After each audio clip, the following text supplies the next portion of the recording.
episodio de Somos Boulder, un podcast sobre la comunidad. Para la comunidad les informa Jocelyn Avendaño y Manuela Cifuentes. Otro episodio, Manuela.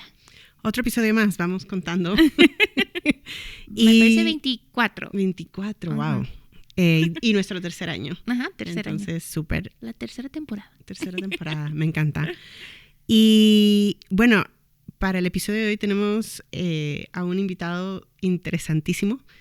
Tenemos a alguien que actualmente está trabajando para el Departamento de Espacios Abiertos y Parques de Montaña, pero tiene un pasado como, pasado y actualidad también, pero se ha desempeñado como profesional de la escalada. Uh-huh. Y entonces vamos a estar conversando un poco sobre todas sus experiencias escalando y estando en todas estas zonas de montaña y cómo está incluyendo todas esas experiencias ahora en su rol como, bueno, él ya les va a contar, pero trabaja con jóvenes. Sí, y este episodio es pues para los que son amantes pues del deporte extremo, ¿se podría decir? Se podría decir, sí. Porque unas cosas que hace él, ay. Así es. Pero no se vayan, que después de este corto comercial le traemos la entrevista. El impacto de una comida va mucho más allá de alimentar nuestro cuerpo, porque cuando las personas se alimentan, sus futuros se nutren. Únete al movimiento para acabar con el hambre en feedingamerica.org/haz tu parte. Y bueno, gracias de nuevo por acompañarnos hoy. Quiero presentarles a nuestro invitado de hoy, Felipe Proaño. Es un nuevo empleado aquí con la ciudad de Boulder. Y Felipe, cuéntanos qué es lo que haces aquí en la ciudad. Bueno, muchísimas gracias por esta invitación. Realmente es un placer para mí estar aquí. Mi nombre es Felipe, yo soy ecuatoriano de nacimiento. Ahora trabajo para la ciudad de Boulder como el coordinador bilingüe del programa Junior Rangers para la ciudad. ¿Y qué hace el programa Junior Rangers para quienes nos escuchan y no saben sobre ese programa? Correcto, entonces el programa Junior Rangers es un programa que involucra a jóvenes entre 14 y 17 años en algunas áreas, una de ellas principalmente en lo que es toda la relación con las áreas silvestres o las áreas agrestes de la ciudad. Entonces en inglés lo que llamamos Open Space and Mountain Parks es justo ahí donde los jóvenes adolescentes están practicando algunas actividades durante el verano. El programa es una posición pagada, es decir, no es, por decirlo así, un campo de verano, un summer camp, sino es una posición pagada que conlleva mucha responsabilidad. La mayoría de los adolescentes se encuentran durante los meses de verano trabajando en proyectos como restauración ecológica, mantenimiento de senderos, algunos otros proyectos que tienen que ver con el área científica sobre la ecología que está detrás de la ciudad de Boulder en las áreas agrestes, entre otros programas. Uno de los puntos más importantes de Junior Rangers es que la población de la cual vive en la ciudad de Boulder se sienta involucrada con toda esta relación con las áreas silvestres, con las áreas agrestes. Es por ahí que, en mi opinión, y bueno, en la mayoría de la opinión de las personas que trabajamos en el programa, es muy importante que a esa edad, entre 14 y 17, se planten aquellas semillas para la conservación de los lugares que nosotros tenemos el privilegio de disfrutar. ¿Y qué fue lo que te atrajo a esta profesión, de los espacios abiertos y trabajar con los niños? ¿Qué es lo que te atrajo? Es una excelente pregunta. Bueno, en primer lugar, mi trayectoria acá con Boulder es sumamente interesante. Entonces, yo me dediqué mucho al tema deportivo profesional por más o menos 12 años. Dentro de esa actividad profesional yo tuve la oportunidad y el privilegio de viajar por muchos lugares en los Estados Unidos y en otras partes.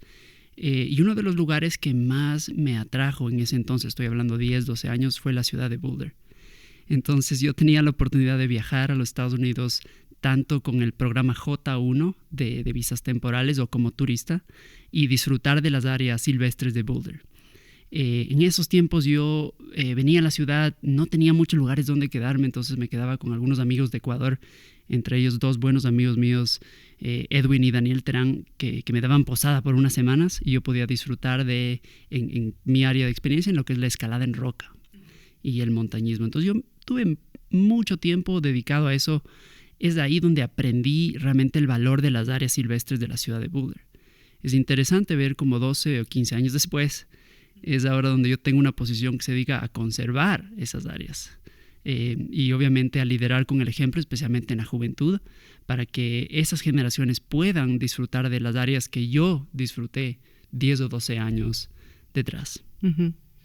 Y tú mencionaste lo importante que era como poner esa semilla temprano en la vida. Entonces, ¿cuál fue la semilla para ti? O sea, ¿en qué momento empezaste? Quizás no en estas tierras, pero ¿dónde te comenzó a ti el interés por esos espacios disponibles para poder hacer esos deportes? Bueno, todo empezó en primer lugar porque mi país, Ecuador, es un país que tiene una topografía espectacular. En mi opinión, no hay un diorama más fabuloso que el Ecuador en todo el mundo, y dentro de ese diorama uno puede practicar deportes en áreas agrestes, en diferentes pisos climáticos, en diferentes altitudes, en diferente topografía. Entonces ahí donde surge esta pasión y este propósito mío por practicar deportes en áreas agrestes, como es la escalada en roca, el kayak, el montañismo de altitud, entre otros, en Ecuador. Entonces, Ecuador tiene 3 regiones, la costa, la sierra y la Amazonía, y entre las 3 regiones se pueden practicar este tipo de deportes. Entonces, por ahí surge esta pasión. ¿Qué es lo que sucedió con mi generación de deportistas ecuatorianos? Es que tuvimos la suerte y el privilegio de poder salir del Ecuador a practicar aquellos deportes en otros lugares. Uh-huh. Entonces, más o menos en el 2011, 2012, yo empecé a salir del Ecuador en busca de objetivos, por decirlo así, un poquito más difíciles, un poquito más duros, un poquito más remotos. Y es ahí donde empecé a desarrollar mi carrera deportiva, la cual me trajo principalmente a Estados Unidos. Y ¿qué te trajo pues a Boulder, pues de escalar, pero porque ahora un lugar para vivir? Entonces, es interesantísimo ver cómo dentro de tantos lugares en los Estados Unidos, porque yo he tenido nuevamente, lo repito, el privilegio y la suerte de viajar de Alaska a la Florida y de Maine a California, y todos los lugares dentro de esa posición geográfica. El acceso a la escalada en roca y a las montañas de Colorado es fascinante y permite a los deportistas y a los amantes de la naturaleza a tener esa interacción sin barreras geográficas, es decir, sin viajar mucho tiempo. Entonces, eso es algo que lo comparo yo mucho con Ecuador, porque Ecuador es un país pequeño, con extrema diversidad, pero viajar a los lugares no toma mucho tiempo porque las distancias son cortas. Colorado es igual. Entonces, de aquí en Boulder no estamos a muchas horas del desierto, no estamos a muchas horas de Rocky Mountain National Park, donde hay montañismo, y estamos muy cerca de lugares donde podemos escalar en roca en distintos pisos climáticos. Entonces, es una gran oportunidad para alguien que le guste el deporte. Pero también desde el lado cultural, ¿no es cierto? Desde el lado histórico, también es un lugar que a mí siempre me ha llamado la atención por el hecho de ser un lugar que está en las bases de lo que se llama ahora en la actualidad Hispano-Norteamérica, ¿no es cierto? Si hablamos desde una perspectiva histórica de cómo la Hispano-Norteamérica se fue creciendo y desarrollando, es aquí donde vivimos ahora. Claro que muchos hemos llegado de distintas formas acá a los Estados Unidos, pero eso a mí también siempre me llamó la atención. Entonces, entre esas dos, creo que fue una oportunidad y una buena decisión venir a vivir acá. Y ahora que mencionas un poco de esa parte cultural, tus experiencias en todas estas zonas especialmente fuera de la urbe, de los centros urbanos, ¿cómo es que te has llegado a interesar también en la parte de... ¿cuál es la palabra que estoy buscando? Arqueología.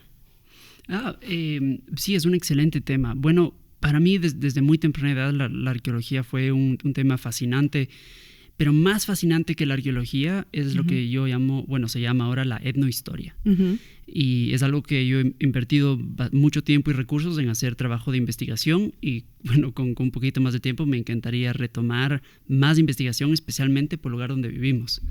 Entonces, algo que a mí me llamaba la atención cuando yo empezaba a viajar al oeste de Estados Unidos es los topónimos, es decir, los nombres de los lugares. Principalmente el lugar donde vivimos, ¿no es cierto? Colorado, que es una palabra en español o en castellano. Entonces yo decía, ¿qué pasó aquí? ¿Cuál es la historia detrás? Entonces ahí es donde entra la etnohistoria y también el tema arqueológico. En el tema etnohistórico para mí fue fascinante empezar a entender que hubo, y bueno, es al día de hoy un área que estaba, por decirlo así, un poco marginada o marginalizada, que es la Hispano-Norteamérica, ¿no es cierto? Todo ese concepto. Entonces podemos hablar de todo el tema de la Florida, con Ponce de León, Cabeza de Vaca, pero aquí en el oeste podemos hablar de, ¿no es cierto?, Coronado o Escalante, expediciones españolas que se realizaron mucho antes de la Norteamérica anglo, ¿no es cierto?, la Norteamérica anglosajona. Y ahí es donde se nombran los lugares donde nosotros ahora vivimos. Entonces, cuando yo viajé a Colorado por primera vez, yo leía en el mapa y decía, hay un lugar que se llama Pueblo o La San Juan o Salida o Buenavista, que ahora, claro, la pronunciación cambia cuando lo traducimos literalmente al inglés, verbatim al inglés. Pero eso me causaba a mí mucho interés. Y esto es un dato histórico muy interesante que en mi vida tiene como dos pilares. Entonces, yo recuerdo hace unos años tuve la oportunidad de estar en la ciudad de Nueva York en una conferencia del Explorers Club, que es una institución que tiene que ver con la exploración en la arqueología, y encontré ahí un mapa en sus archivos. El mapa databa más o menos a 1650 y en el territorio que ahora es Colorado había un topónimo, es decir, un nombre de un lugar en español que sigue hasta el día de hoy acá, que es El Dorado. El Dorado Canyon, justo en las afueras de Boulder. Y eso me llamó a mí muchísimo la atención porque es uno de los mejores lugares para practicar escalada en roca que yo he podido visitar en mi vida. Y he tenido ahí un sinnúmero de aventuras. Pero cuando yo leí ese mapa, hice esta interpretación y dije, ¿quién fue el primero en poner ese nombre acá? Pero aquí surge un tema que también me encantaría discutirlo, que es el tema de los Native Americans, es decir, de la gente que ya vivía aquí antes de que alguien de procedencia hispánica pudo poner nombres a estos topónimos. Y eso es también algo que yo creo que hay que resaltarlo desde dos frentes, del frente educacional y también del frente moderno, de lo que sucede ahora en el día a día. Pero bueno, en resumen, el rato que yo leí El Dorado Canyon, el Dorado en el mapa, algo sonó, algo hizo clic ahí, que decía, esto necesita un poquito más de investigación. Y si vemos ahora, desde que se puso ese nombre a ese topónimo, es decir, a esa figura geográfica, ese nombre se sigue usando. Pero la mayoría de la población no interpreta ese nombre como lo que es, que es El Dorado, el Cañón El Dorado, y eso se atribuye toda la leyenda de los tesoros y la ciudad mítica, etcétera, etcétera. Entonces eso es un dato histórico que me pareció a mí fascinante y coincidencialmente uno de los lugares que yo más he visitado en la ciudad de Boulder.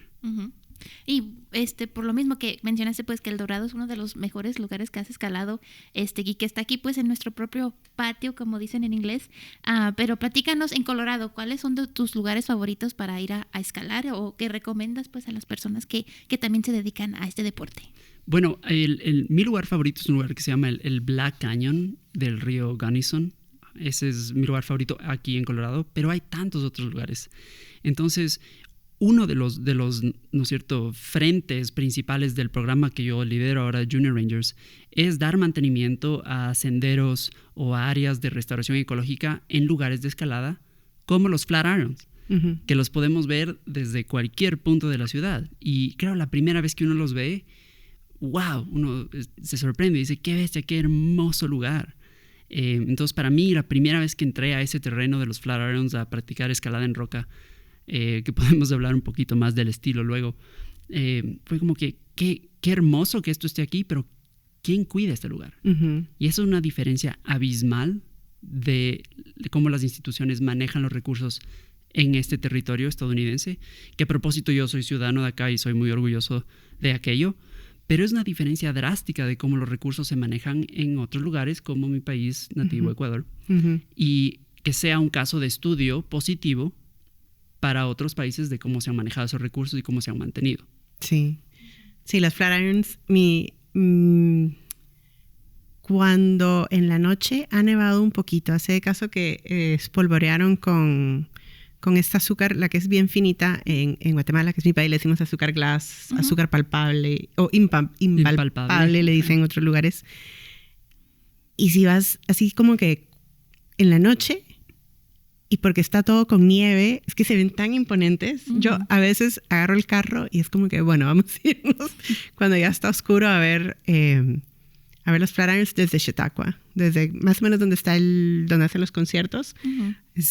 Y le he tomado fotos y imposible, hay que verlo en persona. Totalmente. Mi vista favorita. Y especialmente cuando yo hace 10, 12 años que empezaba a viajar acá y compartía esas experiencias con otras personas hispanohablantes en Sudamérica, decían, wow, qué hermoso lugar, qué fabuloso lugar. Entonces me siento, quisiera dar las gracias a todos aquellos que me abrieron la puerta y me permitieron estar en ese momento, en ese espacio. ¿Y ya las escalaste? Claro, entonces esa es una excelente pregunta. La primera vez que yo escalé los Flatirons, lo hice en un estilo que ciertamente es algo controversial, pero es un estilo muy rápido, de escalada en roca, lo cual es solo, yo lo hice solo. Generalmente la escalada es entre amigos o entre equipos, ¿cierto? Con otra persona. En el año, si no mal no recuerdo, 2011 o 2012. Esa fue la primera vez. Pero desde ahí he estado ahí docenas de veces en distintos aspectos. Es decir, cuando vemos los Flatirons desde acá, los vemos en el aspecto este-oeste.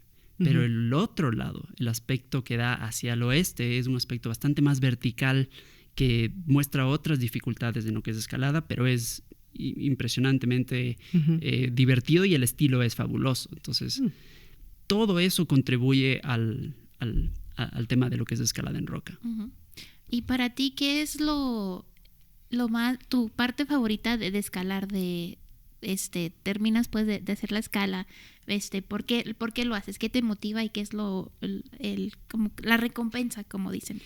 Eso es un tema realmente interesante que conlleva muchísima introspección. Yo creo que cuando empecé a escalar en roca, empecé a aprender mucho de estas experiencias que son bastante inusuales para el, por decirlo así, el sujeto tradicional de donde yo crecí, en Ecuador. Las montañas y la escalada era algo bastante oscuro, bastante remoto, no mucha gente lo practicaba, entonces yo hoy aprendí mucho valor. Desgraciadamente tuve un accidente grave cuando yo tenía 16 años practicando escalada en roca y me tomó casi 3 años recuperarme, pero cuando me recuperé y vi todas estas fuentes de felicidad, de recompensa, como tú dices, decidí volver. Y cuando volví inclusive con más fuerza a la escalada en roca y ahí desarrollé mi carrera deportiva. Sobre todo las recompensas que la escalada en roca puede dar, yo creo que la recompensa de la exploración del terreno es, en mi opinión, la más gratificante. Y eso significa transitar parte del terreno, sea aquí en Boulder, sea en Ecuador, en el Perú, donde sea, de transitar esa parte del terreno que es nuestro planeta, ¿no es cierto?, nuestro ambiente. Creo que eso es una de las, si no la más gratificante, en mi opinión, o una de las más gratificantes. O sea, me encanta y lo estoy entendiendo como que es el viaje y no el destino. Esa es una muy buena... o sea, tal vez es un poco de las dos, ¿verdad? Donde muchas personas es como que conquistan la montaña. Y tú, la manera en que lo estás diciendo es como que ese transitar por la montaña y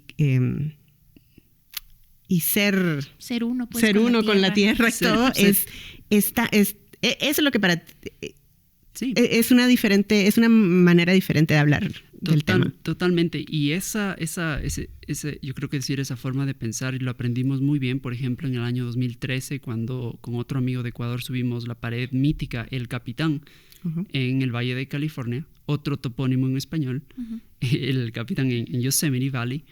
Entonces, esa pared nos tomó 3 días subir y es justamente eso, es el trayecto, no necesariamente la cumbre. El rato que llegamos a la cumbre, es decir, al punto más alto, mi primera idea que entró a la cabeza fue, ¿y ahora qué? ¿Ahora cuál otra? ¿Cuál es más grande? ¿Cuál es más lejos? ¿Cuál es más difícil? Y eso me llevó también a la carrera exploratoria. Pero siendo parte uno con la naturaleza y con lo que nos rodea en el ambiente, es sumamente importante y no mucha gente lo aprecia.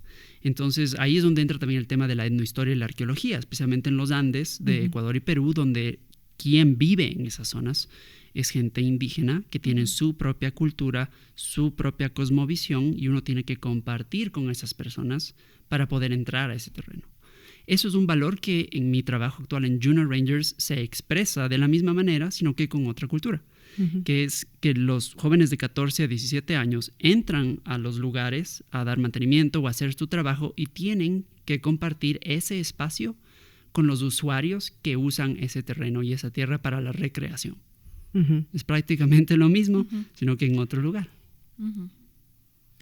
Y que para personas pues que tal vez estén interesados en comenzar este deporte, ¿qué consejos les das o qué ruta deben de tomar?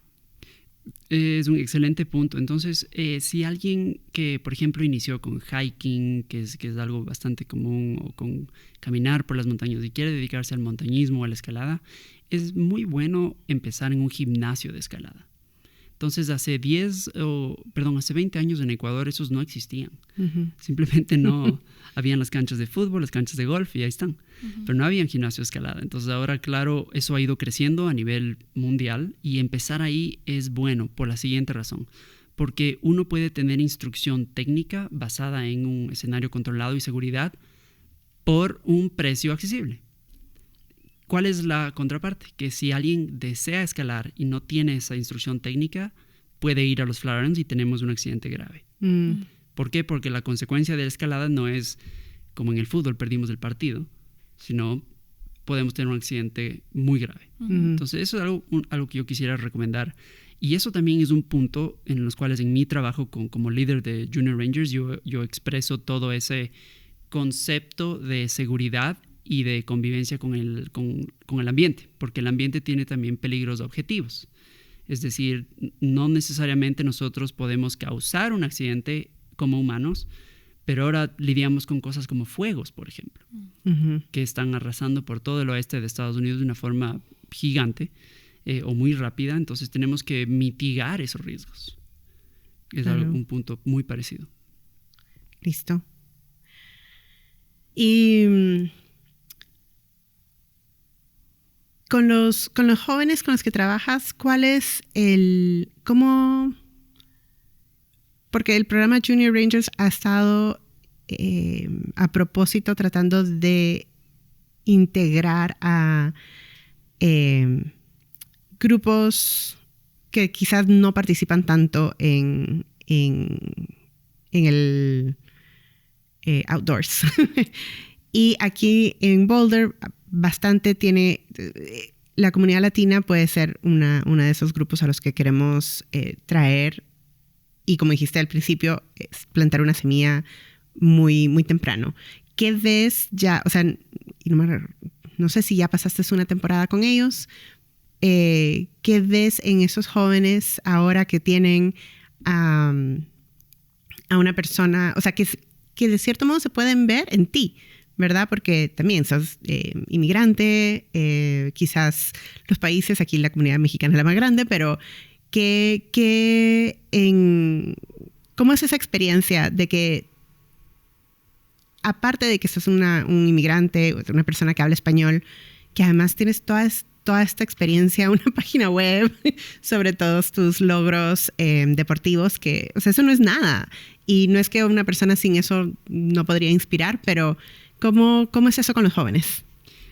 Bueno, es un excelente punto. A mí siempre me ha gustado liderar con el ejemplo, tanto en mi país, Ecuador, en la región andina, y acá en los Estados Unidos.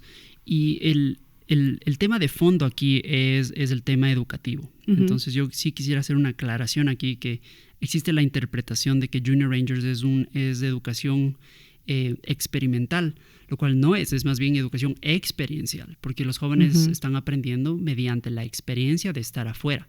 Ese es el mensaje que yo quiero dar a la comunidad hispanohablante, pero también en otras comunidades. La puerta está abierta para todos. No es que solo queremos reclutar gente o población de una demografía específica.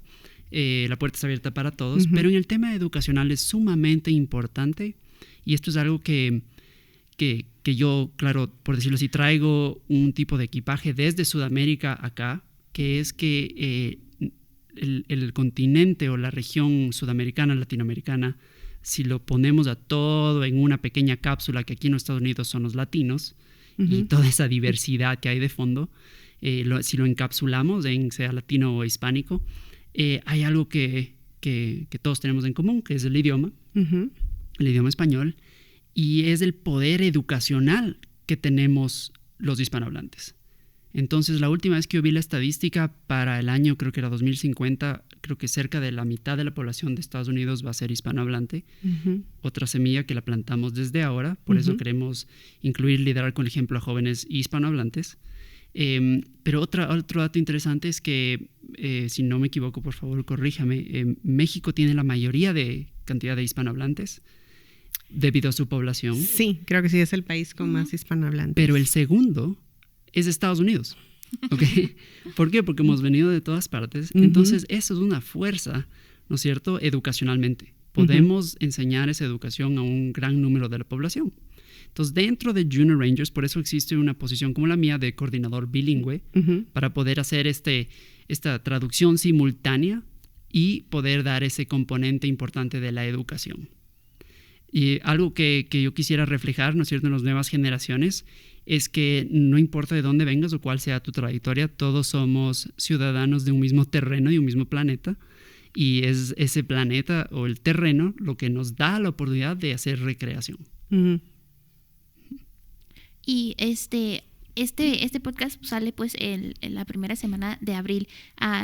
Para esos tiempos van a estar reclutando más personas o más jóvenes que quieran ser parte de Junior Rangers, o cómo pueden estar interesados. Sí, bueno, es un excelente punto. Yo creo que las aplicaciones, el tiempo es bastante corto debido a que la posición es competitiva, y el programa ha estado institucionalizado por 60 años, es decir, ¿en serio? Estamos cumpliendo el año 60, entonces ha habido mucho trabajo detrás en este programa, y por eso también la posición cada vez es más competitiva, asumiendo que la ciudad tiene recursos, ¿no es cierto?, limitados. ¿Por qué? Porque si es que tuviéramos en el mundo ideal recursos ilimitados, podríamos incluir a bastantes más personas.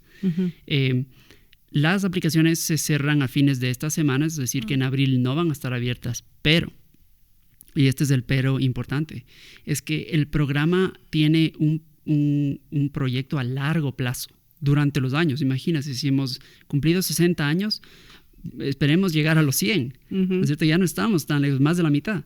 Entonces, si es que no entraron este año, si no aplicaron en este año, lo pueden hacer para el próximo. Tenemos también un proceso donde se contratan a más personas para hacer trabajo de coordinación o trabajo de supervisión dentro del programa, que son adultos. Entonces, esa también es una oportunidad que alguien que no tiene esa edad de 14 a 17 puede contemplar. Perfecto. Bueno, Felipe, muchas gracias por acompañarnos en nuestro episodio de hoy. Cuando quieras, estás aquí. Bienvenido otra vez. Muchísimas gracias. Fue un gusto estar aquí. Todos estamos tratando que las cosas marchen bien para nuestras familias. Por eso no tenemos tiempo para enfermarnos con la influenza.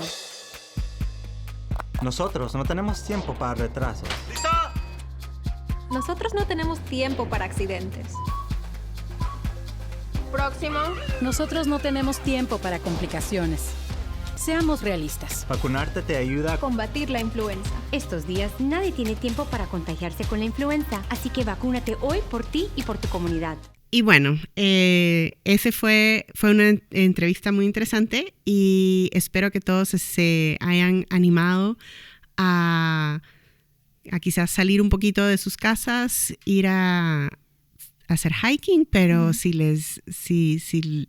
el bichito de la escalada les picó, entonces ya saben, ahí hay unas cuantas sugerencias de cómo empezar en ese campo.